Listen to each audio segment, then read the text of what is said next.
So it doesn't absolve me of accountability. It Sure. and maybe even in this case, it's not something that helps me to work faster necessarily, but it's something that I have a higher quality appraisal report now because I'm using AI. It's not replacing the analysis that I would do. It's Mm. improving the analysis that I'm completing. Originating from deep inside the Rocky Mountains, transported through the power of the internet, and arriving inside your tiny earbuds. It's the Appraiser Coach podcast, helping appraisers increase their efficiency, quality, and make more money. Here's the guy who makes it his life's mission to create value for real estate appraisers nationwide. Your host and the Appraiser Coach, Dustin Harris. Ben Onega, welcome to the program. Good to meet you, my friend. We've been talking a little bit offline, and it's a pleasure. I feel like you and I see eye to eye on a lot of things. I'm just very grateful that you've come on. Tell us about yourself. Okay, yeah. I'm originally from Pittsburgh, Pennsylvania, and I've been appraising. I've been licensed since 2005. Appraised for Okay, a a while. while. Yeah, a while. Yeah, yeah. Appraised in Massachusetts for a while, and now I'm based in Northport, Florida, down south of Sarasota. Okay, very good, very good. Well, not to disparage Pennsylvania at all. I've been there a few times, but I can see why you post yourself in Florida. What brought you into the appraisal world in 2005, other than the rush, right? Yeah. The big buildup. Well, it's interesting. After high school, I didn't have a real clear direction where I wanted to go career-wise, and I just spent Yeah, a you couple and of years. everybody else, man. Well, I figured, what I'm going to do? I'm going to travel. Oh wow, And right? Okay, very cool. And I ended up kind of meeting a friend who said, I know a guy on Martha's Vineyard who has a window cleaning business and he's looking for help. And I said, that sounds like that's up my alley. So I threw everything into my Volkswagen van again and I headed to Martha's Vineyard. I love it. Okay. It was maybe just the first or second week on the job and the homeowner was there. And I said, what are you doing? He was sitting at his desk working. He said, I'm a real estate appraiser. Wait, on Martha's Vineyard? Yeah, on Martha's Vineyard. He must have been very successful. That's awesome. A couple of weeks later, I ran into him in the grocery store and he said, Ben, I'm really busy. This is 2004 at the time. He said, if you go up to outside of Boston, there's the MBREA. If you take the classes and get your training license, you can work with me as an appraiser. One final part of the story is after I got my training license, I went back to the island and something came up. He said, Ben, I'm moving off island, so I can't be your supervisor. So you're on your own. So I went back to cleaning windows. Oh my gosh! Wow.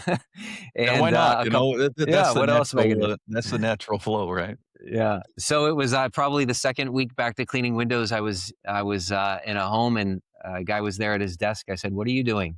His name was Peter No Filer. way. Peter said, I'm in real estate. I'm in real estate sales, exclusive buyer agent.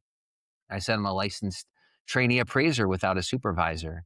And he said, I know a guy. Let me put a call in. And later that afternoon, I had an interview with a company up in Boston called Grosso Appraisal. And that's how I got into appraising. That to this day, their vice president, Rob Silverman, one of the best appraisers I know, taught me everything I know about appraising. And I had a lot of good years appraising on Martha's Vineyard, Nantucket, Wow. and Cape Cod. So I went from cleaning windows in oceanside mansions to appraising them just a few short years later. So that's how I got introduced to appraising. And I worked on the vineyard for about 7 years as an appraiser. Wow, from cleaning windows to this elegant job. I love it. Great story. And I appreciate you coming on today, Ben. The reason I wanted to have you on is one of my All-Star team members reached out to me, sent me a screenshot. I can't remember now where it was from. I think it was Facebook or something, that you had shared some of the things that you had done or are doing with AI, specifically with my favorite LLM, which is Google Gemini. Talk to us about that. What do you, first of all, let's start, before I get into the specifics, start with what interested you in AI and some of the things that you've done to learn it. Okay. Yeah, Dustin, I remember it really distinctly. It was about 2 years ago, right as ChatGPT really started to gain some traction. I read an article that said AI won't steal your job, but somebody who knows how to use AI will. Do you see And my quote? I don't know if No. you can see that. It's backwards. And maybe I think it flips around when we actually. Oh, This is from Satya Nadella. This is I think she's the Walmart CEO, if I remember correctly. AI won't replace people, but people using AI will replace people who don't. Dustin, I swear I did not see that. This is this is a Okay. total Oh, because it's coincidence. true. You hear it all the time because it's true. That's exactly what's going on. Yeah. Yeah. Well, it really struck me, and I thought this is something that I want to learn. I've always been a quote unquote, tech forward appraiser. I Mm. was very quick to adapt and evolve. So when I started seeing what AI was capable of, I bought in very quickly, and I started using some tools. I don't know if you've heard of Julius AI. Oh yeah. Oh yeah, so use Julius to support adjustments, and that's really how it started. And then I ended up evolving from Julius actually into ChatGPT and Google Gemini. That's interesting. Most people started with ChatGPT and then evolved. In fact, I wanted to talk to you a little bit about that because you've been using some Gemini gems, and I want to get into the details here in a little bit. But a lot of people struggle because they've created these ChatGPT personalized GPTs, and they've spent all this work doing that, and then they hear people like myself and others saying, Gemini is so much better. Hmm. This last year, it really kind of, in my mind, kind of superseded what ChatGPT could do for me. But you can actually take these personalized GPTs and almost word for word copy them and literally copy and paste in a Gemini gem, and it Hmm. works. So let's talk a little bit about it. First of all, set the stage because some people that are listening don't probably fully understand what a personalized GPT is or what a Gemini gem is. Let's start there. What is a gem? Yeah, a gem is it's quite simple. It's m- kind of think of a preset prompt that you have that Gemini knows how to work within that context every time you communicate with it in that chat. So Mhm. you can open up a gem and build a set of instructions. And then every time that you communicate with Google within that environment, it knows the context, it understands exactly what you're looking for, and generally will give a very consistent output because you've programmed it on the back end to know what you're looking for.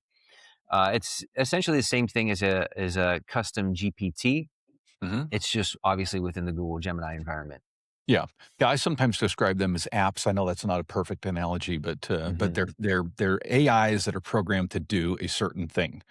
So Hmm. let's talk about those certain things, Ben. What are you doing with gems and appraisal? Give us an idea.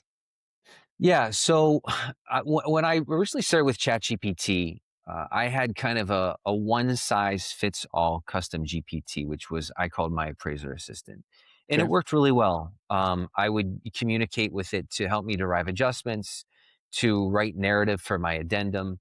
I would have it help me analyze market conditions, and even add in a CSV file and have it crunch the numbers, and gave me really good output. I had really good results with my custom GPT. But I saw over the last, let's say, 3 months or so, how quickly Google Gemini was evolving. I had been tipped off to it by a friend of mine. I had previously subscribed to Google Gemini, but moved all into ChatGPT. But then when I saw how Google Gemini was improving, I decided to move from GPT back to Google Gemini. And I Okay. decided to break up my workflow. So rather than having a one size fits all custom GPT, I decided to build custom Google Gems. Think of it kind of exactly what we're talking about, an app or an agent that would handle specific sections of my appraisal workflow. So I programmed one gem that analyzes the contract. I have another gem that I might give it the public record, and I have it populate everything that it can on page one of the 1004 URAR. I do a You're lot of, blowing minds right now. You know that, right? okay. All right. Okay. Well, that's Continue, good and I'm gonna because, and then I'm gonna come back. all right. I do a lot of hybrid and desktop work. So I might have a property data collection report. I'll drop that property data collection report in, and it will analyze it, assign it quality and condition ratings. Um, Another custom gem that I built works specifically with market analysis to understand how to analyze the subject's specific market. I have it directed towards public information like the ZHVI, the Zillow Housing Value Index. Before appraisers start writing us hate mail, I don't hang my hat on that. Okay, I right. use it I'm sure as that's the a question that people are in their mind. Okay, this guy's just using AI to do his appraisals, right? I know that's not the case, but I'm glad you right. got that out of the way. Yeah, I want to make sure that I understand everything within that market context that AI can pull in. It pulls in zoning, everything else. So when I sit down to work, I have really all of the components. I picture it as if I'm making a meal. And Mm, AI has brought all of the ingredients and diced them and brought them to the table. And now I'm ready to cook. So that's the way that I use AI, is to do that initial prep work. mm. Another gem that I've built, which is actually my favorite, is once I have my grid completed, I simply take a screenshot of that grid, drop it into into Gemini, and it writes all of my sales comparison comments. And then I I've got one of have those, by the way. okay, yeah, and I have a final one that writes the final reconciliation. So for each step, I have a pre-programmed gem that understands exactly what I want. It knows Mm, my voice and tone. It understands the way that I think, the way that I analyze, and it can put that, kind of pen to paper down in my report. I also want to say that I use this along. I view these gems as tools in a toolbox. right. It's just like, a carpenter that has many tools. I use um, I use Spark, Synapse. I use Appraisal Toolkit, Solomon Adjustment Calculator. It's bringing all of these tools together and then kind of putting the finishing touches on my appraisal analysis. Okay, I'm very, very glad that you took the time to describe some of those and really bring it to the end. I love your analogy of bringing all of the ingredients to the kitchen, but you're still the cook. I want to Hmm. break it down even more because I know my audience, right? I know people are listening, and there's a lot of naysayers out there when it comes to AI, which is understandable. It's new, it's scary, it's change. Nobody likes change, right? And one of the arguments against AI is that I'm the appraiser. What are you just throwing stuff in AI and it's just doing all of these appraisal things for you? Obviously, that's not happening, right? But that's the concern. So let's take just one. In fact, one of the first one that you mentioned, you've got a gem that analyzes your sales contract, right? Some Hmm. appraisers are going to go, "What? You first of all, you throw a sales contract in Gemini? That can't be right. Second, you're just going to trust what that thing puts out? Talk to us about the actual process." Yeah. Once again, this is a tool.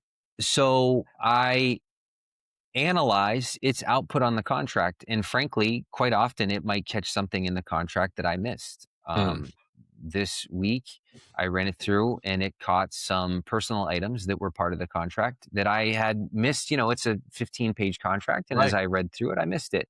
So it doesn't absolve me of accountability. Good. And maybe even in this case, it's not something that helps me to work faster necessarily, but it's something that I have a higher quality appraisal report now because I'm using AI. So it's not just about time saving, it's about doing better work as an appraiser and using See, these I've tools to said get this there. so many times, and people are like, "Come on, Dustin, it sounds like it's just the lazy way out," right? I love your analogy, right? It found stuff that now some would argue, well, Ben, you should have been more careful. You should have found that. But who hasn't read a 15-page contract and missed something because it wasn't in the same area, for example, that they're used to looking, right? It Mhm. happens. We're human. Exactly, exactly, and I think that I'll use another example of how I view AI as a complement rather than a replacement. As an appraiser, we run into this. This could be any appraiser in any part of the country. This week, I had an assignment, $350,000 condo, and I thought this is going to be a breeze. Well, as I dug into it, I started to there are structural issues. The unit next door sold for $100,000 less. The unit on the other side sold for $150,000 more. I couldn't have just dropped that all into AI and had it build a report for me, but I did take the MLS listing sheets, put it into AI. I called the brokers. I had a 30-minute conversation with three different brokers. I was on the phone for 10 minutes with each broker. I took notes. I voice dictated those notes into my Gemini gem, and then it built a narrative for me, which was part of my addendum. So once again, it's not replacing the analysis that I would do. It's Mm, improving the analysis that I'm completing. I love it. I love it. Time savings. Is there any? It almost sounds like you're spending more time in a report than the Mhm. normal appraisal would or appraiser would do. Do you find that it saves you time, or does it just give you higher quality? I've measured timing it, around 40% consistently. Sometimes it's a little less, sometimes it's a bit more. So that's Mm. my average time Meaning saving. savings. You're saving. You're working. If it took if it took an hour to do something, you're taking 60% of that, right? I'm saving 40% of that. So Got I'm, it. I'm, Yeah. I'm moving 40% off of my benchmark. And I think a lot of that is, like I mentioned, my gem that does page one research. It's automatically pulling in a lot of data that I just copy and paste into my appraisal report. Writing, I write a narrative or a summary final reconciliation for every report. That's something that took me a lot of time. But now that I have AI doing that, that's a big time saving. Same thing with comments on sales comparison, supporting adjustments.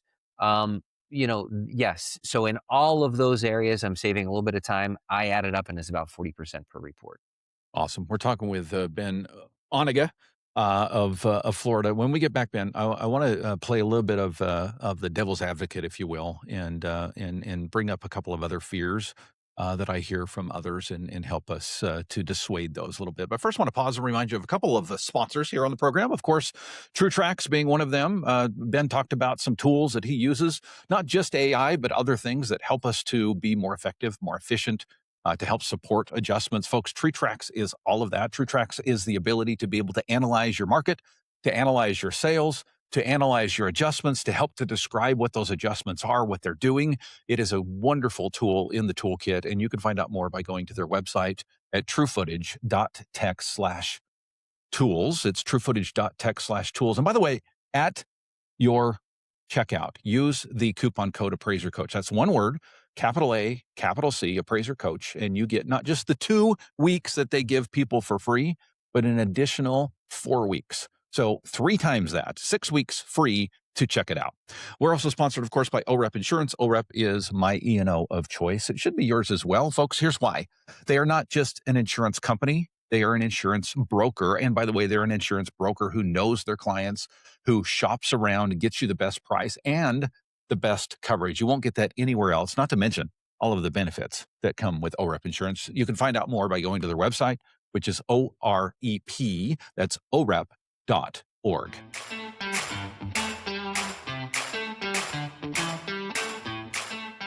Welcome back to the program. We're talking with Ben Onega.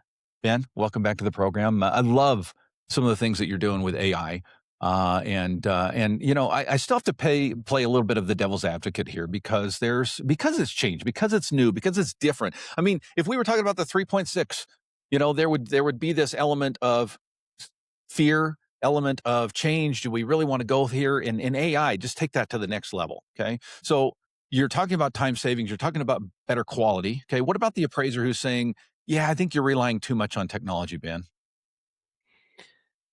Yeah, I would argue that every time as a human being you go to the airport, you're relying on AI to get you from point A to point B. Every time you go to the doctor, AI is integrated into every step of the process at a medical examination. Mm. You go to the grocery store, they use AI to understand human patterns to stock the grocery shelves. We rely on AI to get us from point A to point B in an airplane. Why can't we rely on AI in it's a much more simple process, which is appraising real estate. So I think that argue is Them really fighting words. yeah, I mean, it's the world that we live in. AI is part of society, is part of culture. We can use it. I love it. Okay, so other things that you're doing with AI. Obviously, you're not just in AI when it comes to appraisal. Talk to us about some other things that you're doing. AI, eh, AI is mainly it is mainly related to my appraisal practice. Actually, Is it? I view it as a way to be more productive, to do the things that I want to do. So if I can be more productive as an appraiser, I'm not by nature the kind of guy who likes to sit behind my computer and work. So I use AI as a productivity hack to work faster and smarter and better. And then I can spend time with my wife and travel and do new things and experience new things. I love to kiteboard and I love to be outdoors. So I view AI as this thing that I do in my appraisal profession. That means I get to get outdoors and do what I want to do with the rest of my day. A man after my own heart. So, what about the individual who's on the other side of the microphone here? They're listening to this and they're saying, "But yeah, Ben, that's really cool, and I'm really impressed with what you're doing. But first of all, I know nothing about that world, and second of all, that sounds like a lot of work to learn that, to implement that." Talk to us about that process, because obviously you didn't just wake up one day knowing how to create one of these gems that works. Yeah, it's a skill set. I think it's really where I see what I would say where I see the appraisal industry going Mm, is AI. The tools are out there. Google Gem is out there. We're not looking at making new software. There are some appraisal software companies out there that are attempting to be kind of the silver bullet solution where you just type in an address and it spits out an analysis, adjustments, and narrative. I don't think that that's the direction that we go in an industry. I think that there's so many software tools out there.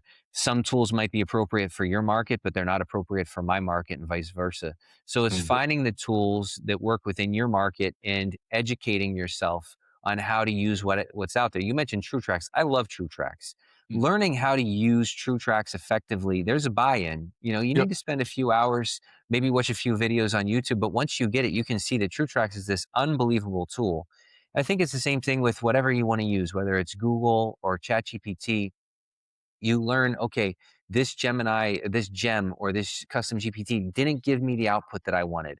Well, how do I fix it? It's getting back in, getting under the hood of your prompt, making the tweaks. Yes, there's a buy-in, but I think that it's worth it. And I think it's necessary. This is a skill set that I think the generation after us will have mastered, and they're going to be more productive because of it. Yeah, I love it. I'm the quote behind me, right? The quote that Mhm. you started with. This is coming, and we either learn it and utilize it as a tool, or we don't. It sounds to me like you're talking about working on your business instead of in your business, right? Exactly. Love it. Exactly. That's a key point, is understanding if whatever day of the week it is, it's Friday morning and I'm not going to be at an inspection or working up an appraisal. I'm Mm. going to be working on my gems. But that buy-in for the next week makes me much more productive. So yeah, it's working on my business to get a better end result. Ben Onega, thank you, my friend. And I mean that. You're my new friend. I feel a kinship here, and I appreciate you coming on and sharing some hope with other appraisers who might be a little bit scared of jumping into AI. I mean, you didn't grow up as a tech bro, right? You learned these things, and if you can learn them, anybody can learn them, right? I'm a simple guy from Pittsburgh. Any guy can learn how to use these tools. What we need to do is have the desire to do it. And just in conclusion, Dustin, it gives me an incredibly positive outlook on the future of our profession. Understanding that we're humans, we work in an emotional.